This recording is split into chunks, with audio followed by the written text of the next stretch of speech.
नमस्कार दोस्तों, आज हम बात करेंगे कि क्यूआरएमपी स्कीम यानी कि quarterly return monthly payment scheme. यानी कि आपको रिटर्न तो तिमाही भरनी पड़ेगी, लेकिन पेमेंट आपको जीएसटी का पेमेंट है वो मंथली यानी कि हर महीने यानी मासिक रूप से करना होगा। तो ये जान लेते हैं इसकी स्कीम के बारे में क्या क्या चीज़ें। तो सबसे पहले हम जानते हैं कि what is quarterly return with monthly payment scheme यानी कि क्यूआरएमपी स्कीम क्या है।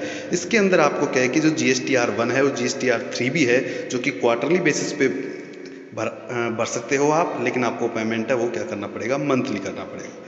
Who all are eligible for the QRMP scheme यानी कि क्यूआरएमपी स्कीम के लिए कौन एलिजिबल है।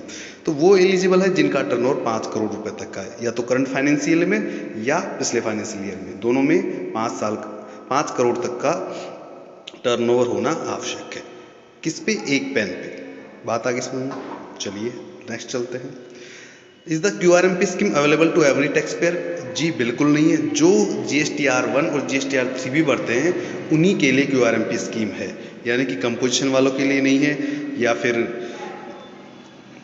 मान लो सेज डेवलपर हैं, SEZ यूनिट है, उनके लिए ये नहीं है।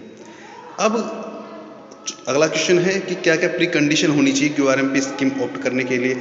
सबसे पहले तो आपका एग्रीगेट टर्नओवर 5 करोड़ से कम होना चाहिए, और आपने पिछले महीने तक की जो भी GST रिटर्न थी, GSTR 3 भी और GSTR 1 आपने भर दी हो, फिर आप इस स्कीम का लाभ ले सकते हैं। अगला है इनवॉइस फर्निशिंग फैसिलिटी क्या है, व्हाट इज IIF क्या है। देखिए IIF क्या होता है कि ये इसकी फुल फॉर्म होती है इनवॉइस फर्निशिंग फैसिलिटी, यानी कि जैसे ही आप अपनी GSTR 1 के अंदर आप अपना डेटा शो करेंगे तो अगले के GSTR 2A के अंदर वो ITC अवेलेबल हो जाएगी, हर महीने की महीने वो ले सकता है। इसके लिए आपको पूरी रिटर्न एक साथ भरने की आवश्यकता नहीं है, मंथली अपना जो भी है अपना GSTR 1 भर दीजिएगा, और फिर उसके बाद उसको अपने GSTR 2A के अंदर जो भी परचेज है उसको दिख जाएगा। अगला क्वेश्चन आ रहा है कि presently I am filing from GSTR 1 at quarterly frequency, यानी कि GSTR 1 अभी तो मैं क्वार्टरली भर रहा हूँ, GSTR 3 भी मंथली भर रहा हूँ। Will I able to opt out of the QRMP scheme?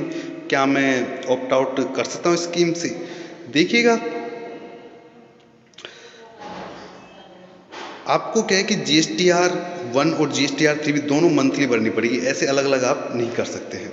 From where I can I opt in and opt out from the QRMP scheme? कहाँ से मैं ऑप्ट इन और ऑप्ट आउट कर सकता हूँ, इससे बाहर यानी कि इसमें जा सकता हूँ? तो आप अपना लॉगिन करेंगे GST पोर्टल पर अपने यूजर ID और पासवर्ड से, वहाँ पे जाएंगे सर्विसेज में, रिटर्न में जाएंगे और opt in for the quarterly return option आपको दिखाई देगा, और ऑप्ट इन का भी दिखाई देगा यदि आपने नहीं कर रखा है, और ऑप्ट आउट का तब दिखाई देगा जब आपने ऑप्ट इन कर रखा हो। ठीक है, अगला क्वेश्चन आता है आपका, can I avail the QRMP scheme at any point of time during a financial year? देखिए आप जैसे फर्स्ट क्वार्टर की आप कर रहे हैं, जैसे अप्रैल से जून तक की कर रहे हैं, तो आप कब तक फाइल कर सकते हैं उसको? 30 अप्रैल तक, यानी कि क्वार्टर स्टार्ट होने, जिस भी क्वार्टर से आप स्टार्ट कर रहे हैं उस क्वार्टर की जो पहला मंथ है यानी कि अप्रैल होगा, तो उसकी 30 अप्रैल तक। यदि आपने जुलाई टू सितंबर का रखा है तो 31 जुलाई तक आपको इस स्कीम में ऑप्ट करना आवश्यक है। Can GST practitioner opt in opt out of the QRMP scheme on behalf of taxpayer? जी नहीं, वो लॉगिन ID उसके यूज करके तो कर सकता है वो। ठीक है, I have multiple GSTN on the same PAN in same different, can I opt in opt out from some specific GSTN only? ये कहना चाह रहा है कि मेरे पे एक पेन नंबर में बहुत सारे GST नंबर ले रखे हैं, क्या मेरे को सबके लिए सेम ही स्कीम होगी क्या, या फिर अलग अलग नंबर ले रखे हैं मैंने, उनके लिए अलग अलग होगा? जी बिल्कुल अलग अलग होगा। उसके लिए आप किसी एक नंबर के लिए ऑप्ट इन कर सकते हैं और अगले दूसरे GST नंबर के लिए ऑप्ट आउट कर सकते हैं। अगला है migration of existing taxpayer to QRMP scheme. देखिए आपका यदि 5 करोड़ तक का टर्नओवर आपने GSTR 1 GSTR 3 भी भर दिए तो आपका ऑटोमेटिकली आपको इस स्कीम के लिए माइग्रेशन कर दिया जाएगा। ठीक है,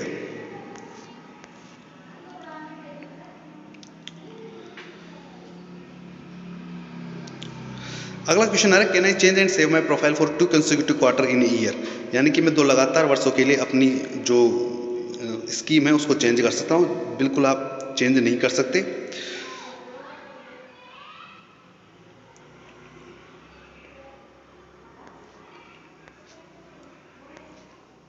तो कुछ इंपॉर्टेंट चीज़ें थी मैंने आपको बता दी है।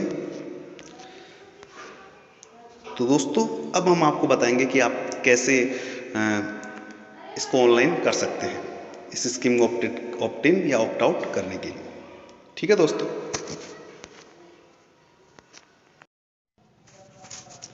देखिए अब आपको क्या करना पड़ेगा, अपने जीएसटी पोर्टल पर जाना होगा और वहाँ पे अपनी जो भी लॉगिन आईडी पासवर्ड आपको सिलेक्ट कर लेना है। जैसे आप ये देखेंगे, जैसा कि आपको स्क्रीन के ऊपर दिखाई दे रहा है, सर्विसेज में जाएंगे, रिटर्न में जाएंगे और opt in for quarterly return, यहाँ पे एक ऑप्शन दिख रहा है अपने रेड बॉक्स के अंदर, वहाँ पे आप क्लिक कर देंगे।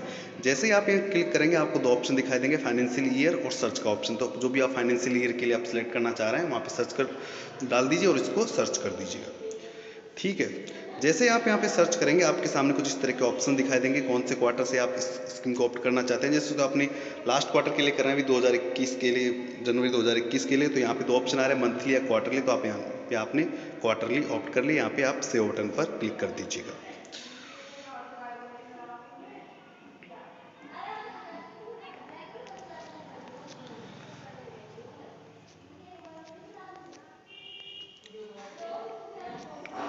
उसके बाद आपको एक पॉपअप ऑप्शन होगा,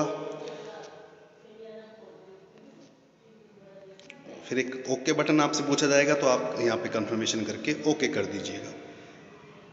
फिर तो इस बटन पर जैसे ही आप ओके करेंगे सक्सेसफुल का इस तरह से स्क्रीन पे एक मैसेज आ जाएगा। तो बड़ा आसान है, कुछ खास है नहीं इसके अंदर। ठीक है दोस्तों। तो आपको यदि और कुछ क्वेरी चाहिए तो हमें, आप यदि कुछ प्रश्न पूछना चाहते हैं तो हमसे पूछ सकते हैं। Thank you.